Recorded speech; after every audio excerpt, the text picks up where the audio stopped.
Okay, well, that was the St. Louis Symphony Orchestra, the tail end of Shostakovich's Symphony Number 5. Hi, I'm Chuck Lavazzi. This is Chuck's Culture Channel, and here to my right is the man you saw conducting that, St. Louis Symphony music director Stéphane Denève. Stéphane, so good to see you today. Thank you very much for having me, Chuck. Yeah.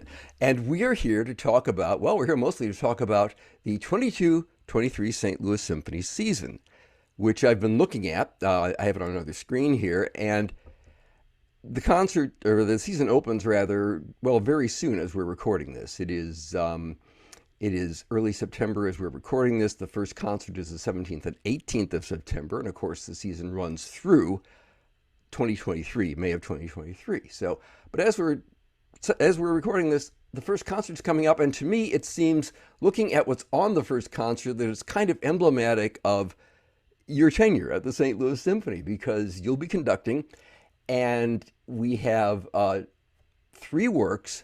One is Jacques Ibert's Escale, which is one of these wonderful pieces by a unjustly neglected French composer that you rarely hear in concert. We have DVorah Symphony Number 8, a perennial favorite of mine, and we have Nathalie Joachet's Women of Haiti, a composer who is, I think, going to be unknown to most people, and in fact, she will be the vocal soloist. So this is really intriguing. Tell us a little bit about that first concert. Thank you very much. I love indeed this first concert program, like all of the programs this year. And I can't wait. It's not soon enough for me. I just want to start the season. I live here now, and I tell you, I'm just ready to go.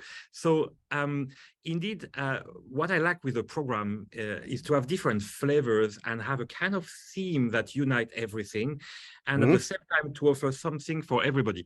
So yes, there will be a meaty, well-known, fantastic symphony, which is a favorite of yours, the Dvorak 8th Symphony, and we will travel to Bohemia thanks to these magnificent melodies from him. But for me, the highlight of the night is to offer Fandaiti of Nathalie Joachim. That's how we pronounce it, actually. She's from Haiti, and she told me she likes her name to be pronounced in a kind of French way somehow, so Haiti way. So this piece is fantastic because it honors her grandmother. She recorded her in Haiti. She recorded the choir of a church over there. And you will have this live vocal aspect mixed with an orchestra playing live, of course, and Nathalie singing on top of it, dialoguing with those voices and playing also the flute, because she's a great, great flute player as well. And it's a really touching piece, which I think will make us both feel the flavor of this Haiti country, and also enjoys the soul of Nathalie, who is so generous, so rich, so warm, so sunny. And before that, we'll start the season symbolically with Port of Calls, indeed, which is a piece by Jacques Ibert, not known enough because it's a masterwork. That is a piece that makes us travel from Rome in Italy to Palermo, and then to Tunis in North Africa, and Nefta, and then to Valencia. And indeed, our season has a theme which is elsewhere, which is the way that we can travel and journey through music everywhere in the world. Yeah. Yeah, I remember hearing that work for the first time on an LP record when I was a teenager and being entranced by it. So it's nice to see it on a live program. And you have a lot of returning favorites in terms of the people who are going to be on the podium and who are the soloists. Stephanie Childress is going to be back with us. I was noting we've got, let's see, Nick McGeegan's going to be back. Yes. And yes, Christian Machalaru, Thomas Storgard, John Storgard's rather, just a bunch of names that will be familiar, and a few new names, I notice, including one I wanted to talk about briefly, Jane Glover, who's doing an all Mozart program. Yes, I like her a lot indeed, and I met her actually in UK, and I'm glad she is there. But the full season, I think, is a great mix of friends of the orchestra. You name them, and Ulin too as well, for instance, Leonard Slatkin, of course, our local hero, and then some new conductors to the orchestra, like Jonathan Hayward and Thomas Sondergaard, for instance. And I'm very, very pleased that they are joining because when we engaged them, they were only, I would say, guest conductors in this country, in America. But you know, we had a good news. We engaged actually who is now the new music director of the Baltimore Symphony, Jonathan Hayward, and also the new music director of the Minnesota Orchestra, Thomas Sondergaard. So we have really a great, very appreciated and successful conductors that are joining us as guest conductors. Now, there is a really wide variety of music in the season. I notice, as we discussed the last time we did an interview, a piece that I've always wanted to see on stage, Le Tragédie de Salomé by Florent Schmidt. It's for you. I adore the Tragedy of Salome. And indeed, I'm very happy that the season has so many different aspects, and there is really something for everybody. Mm-hmm. And there are some rarities of the repertoire, some big masterworks, and a lot of actually new music of our time, and I'm very proud of that. Yes, yes. I know we've talked about this before, but I'm really impressed with the way that you program contemporary music, because I remember an interview we did maybe a few years ago where we talked about you only program contemporary music that you feel really speaks to the heart and it really has emotional meaning for people and you think people want to listen to over and over again. And I have to say, after a few seasons of seeing what you put on stage, that I really think you've felt that. Well, the greatest gift for me is when members of the audience tell me, oh, actually, I really love the music of today that you are playing and performing. And I didn't know I would like it, but actually I loved it. And they seem surprised. And I want that to be the norm, that they just the audience should be more excited to discover something they don't know, because they should know that very likely they will like it, because to start with, there is a filter, is the fact that I cannot program a piece if I'm not 100% convinced and excited about it. So mm-hmm.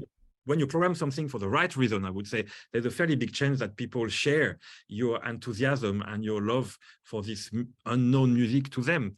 So that is very important to me. And, you know, this year, we have actually 25% of our offering, which is from living composer. And that is really amazing. That is quite something, but it's never, you know, only a concert with only new music. It's always, I hope, mixed and put in context in a way that it helps everybody to get the best of it and the most of it in each concert. And one of the things I've noticed, speaking of contemporary composers, is I will hear something by, say, well, a couple of years ago, I heard work by Anna Klein for the first time, and suddenly Anna Klein seemed to be everywhere.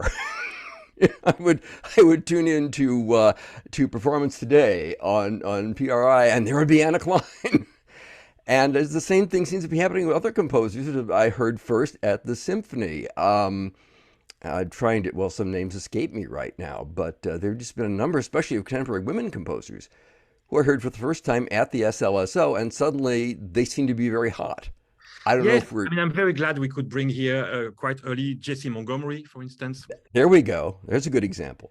And indeed, Anna Klein was absolutely fantastic. And we have also this season some very, very, very interesting new composer as well to the symphony, like Helen Grime, for instance, is appearing, Nathalie Joachim, which I really love.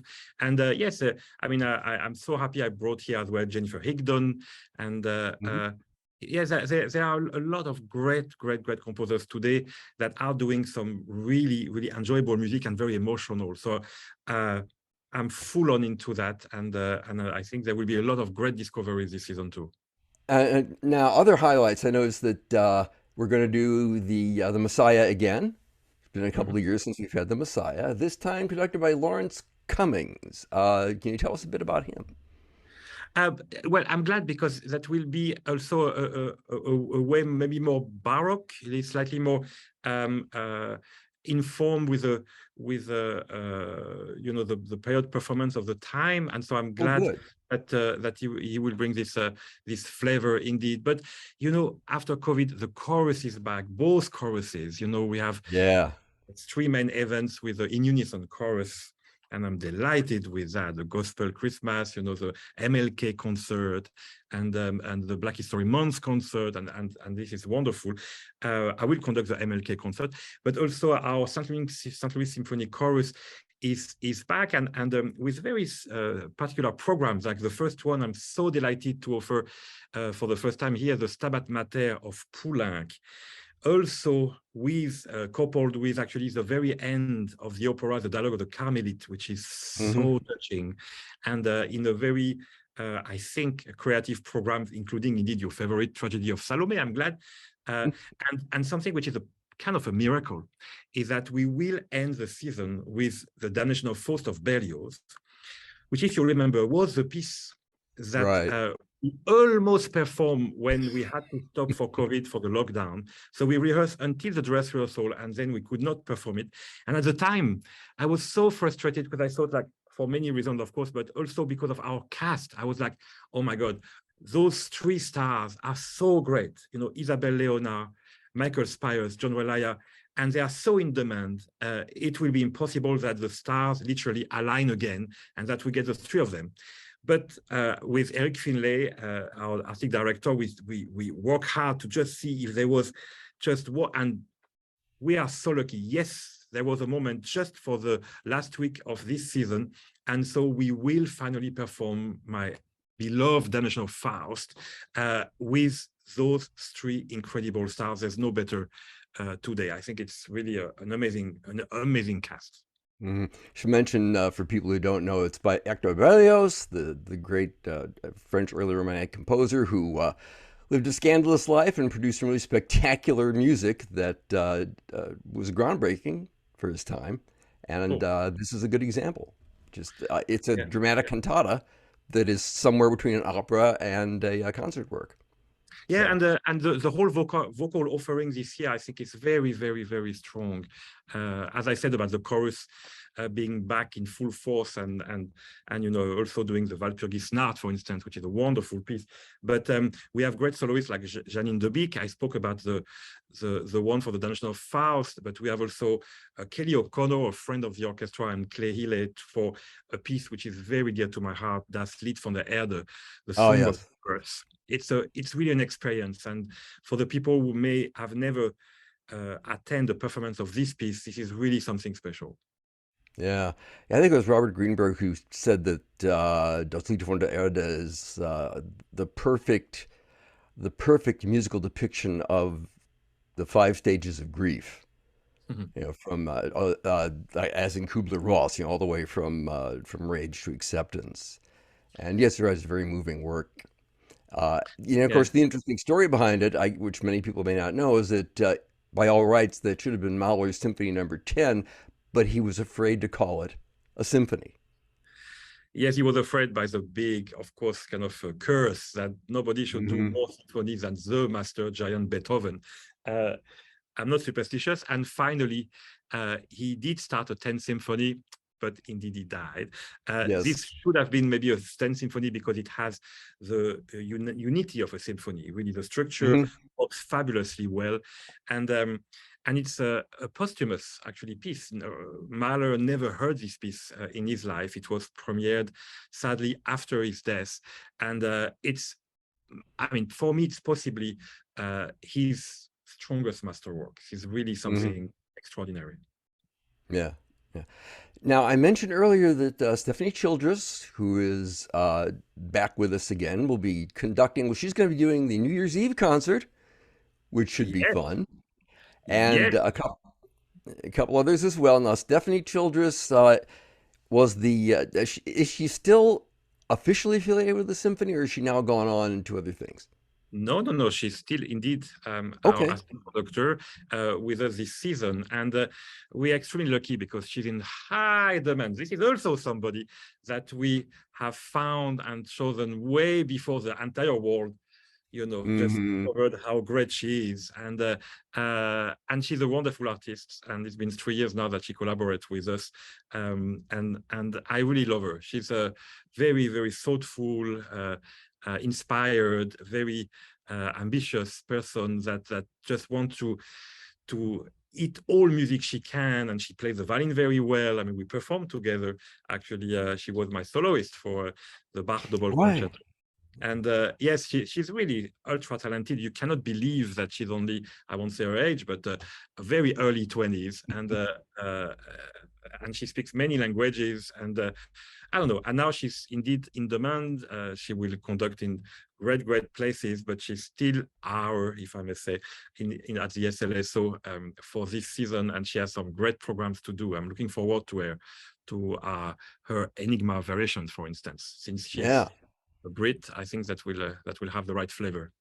Well, you know, and speaking of Stephanie Childress, we're going to drop out just for a second here, well, 30 seconds or so, for a clip of her conducting DVorah, and we'll be right back.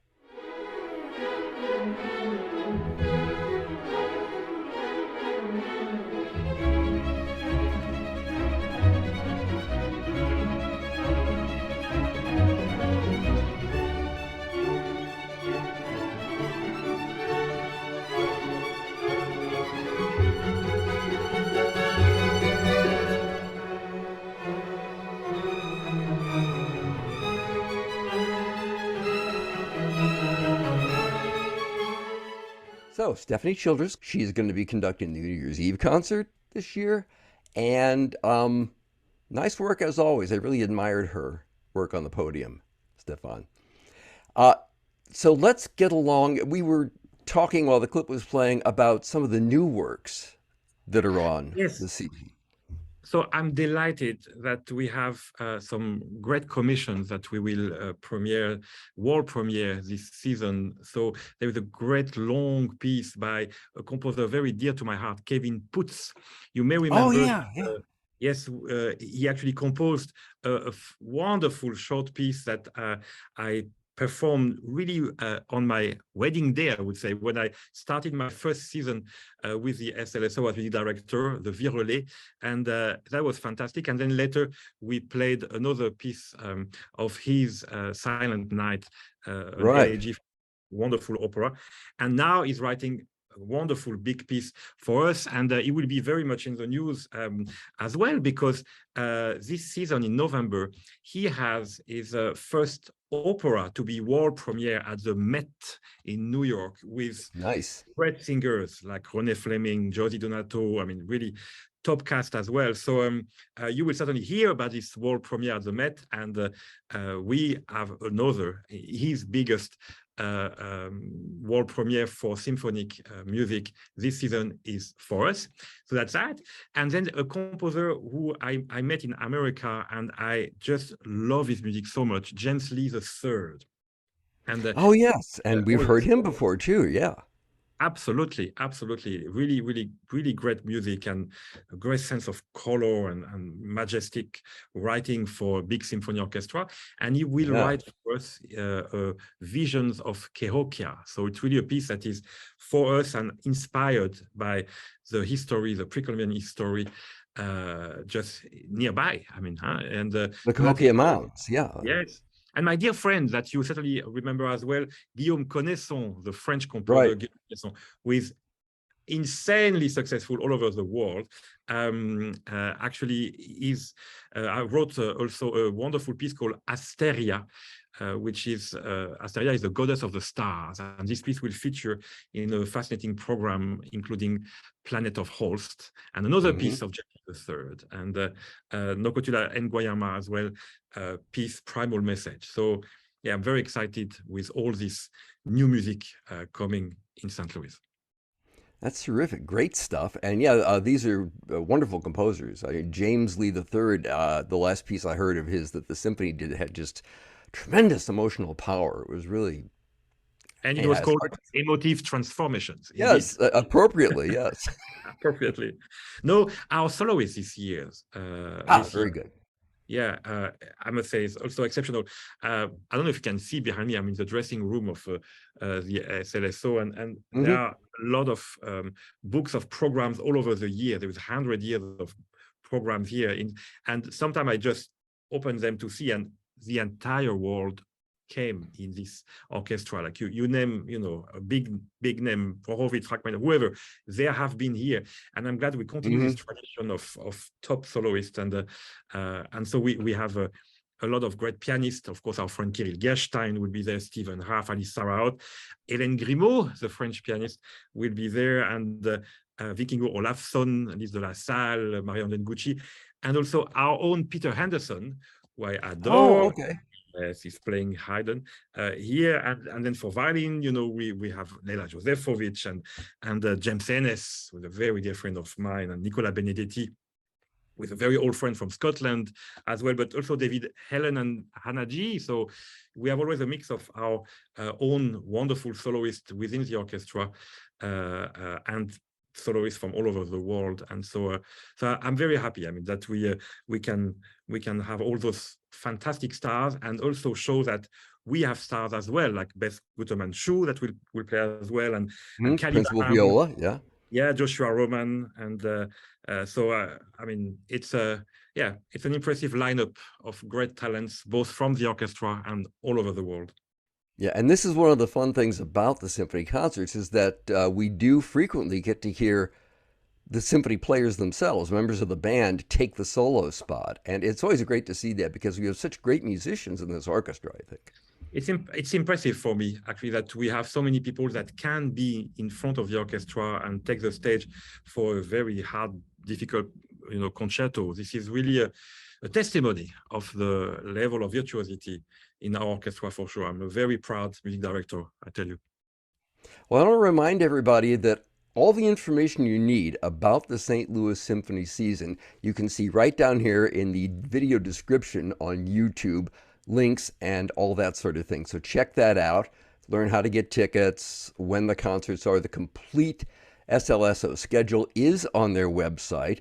Not only the regular concert season, but also special events like the movie events, Harry Potter and Star Wars and Elf and that sort of thing, and the special Christmas concert and all the other special events, including, as you say, the Black History Month, the Black History Month events, and the Martin Luther King birthday concert. All of that, find out about that on the website. Stéphane, thanks so much for taking the time to talk to me today. I really appreciate it. It is so good to see you again. Yes, look, I'm so glad that we can be together. Look, those COVID years have been difficult, but oh boy, now, yes, the season was actually imagined during this time, and the idea was that we will be able to connect again and travel together within the concert hall, and that's why this year you can look at all the pieces and see that many of them have a link to exploring the universe, exploring the time, exploring some places. And so I hope people will all join to journey together, and sky's the limit. Okay. Oh, one last thing I meant to ask. Are there going to be digital concerts again this season? Yes, we will continue to film some, and we'll tell you which one in due course. Because yes, okay. The digital offering is continuing. Very good, because I have really enjoyed those as well. So that's it for this edition of Chuck's Culture Channel. This is Chuck Lavazzi. That's Stéphane Denève. Listen, tell your friends about Chuck's Culture Channel here on YouTube. Let them know we got a lot of great interviews out here. And to take you out of this one, I'm actually going to give you some music. Here is Stéphane Denève conducting the St. Louis Symphony and the national anthem of Ukraine. I think appropriate right now. Ukrainians need all the help and love that we can get them. So, bye-bye. See you all next time.